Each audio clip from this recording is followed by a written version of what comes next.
Jama'a assalamu alaikum, barkanmu da sake saduwa da ku.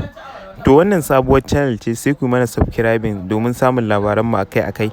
Sannan idan bidiyon mu ya ƙayatar da ku, da Allah ku yi mana da likes domin zai ƙara mana ƙarfin gwiwa. To bara mu ɗan yi sharhi akan tattaunawa mai girma Bola Ahmed Tunubu da Sanata Rabi'u Musa Kwankwaso. Hakika wannan tattaunawa ce mai mahimmancin gaske kuma wacce ta ɗan yi tsayi aƙalla sa'o'i, an yi sa'o'i 4 ana tattaunawa.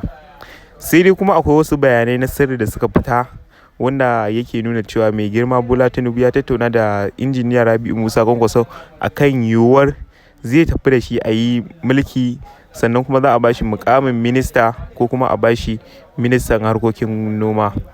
To ku yanzu masu kallon mu sai ku rubuta mana a comment, shin da ya dau ministan ilimi da ya dau na noma, wanda kuke ganin zai fi taimaka al'umma? Tabbas injiniya Rabi'u Musa Kwankwaso an san gogagge ne akan abubuwan da suka shafi al'amuran yau da kullun na al'umma. Amma musamman ana ganin ilimi ya kawo ci gaba sosai a ilimi, duba da yadda da ya gwamna shekara 8 ɗin da ya gwamna a Kano, duk tenuwarsa ya kawo jami'a. Hakika ya kawo jami'a har guda 2 a Kano. To in ya kasance shine ministan ilimi, akalla ba a san iyaka gudunmawar da zai bayar ba.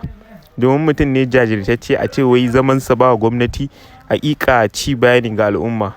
To muna ganin cewa dai ya yi haƙuri ya anshi mukamin a tafi da Bola Ahmed Tinubu domin ci gaban al'umma. Idan akwai yiwuwar ya mulki ƙasar gaba ɗaya, to muna fata Allah ya kawo lokacin da shi ma zai mulki wannan ƙasa. Sannan kuma akwai ƙarin bayani da zai zo insha Allah zuwa anjima daga bakin injiniya Rabi'u Musa Kwankwaso. Yau Alhamis din nan ya ce za mu saurari bayanin hakikanin abin da suka tattauna a Premier Radio. Don haka da wannan bayanin ya sauka za mu sa muku shi, sannan mu tattauna mu muku fashin baki akan wannan bayanin da tattauna injiniya mai girma Rabi'u Musa Kwankwaso da shi mai girma Bola Ahmed Tinubu, wato zababben shugaban ƙasa na Najeriya gabaki ɗaya.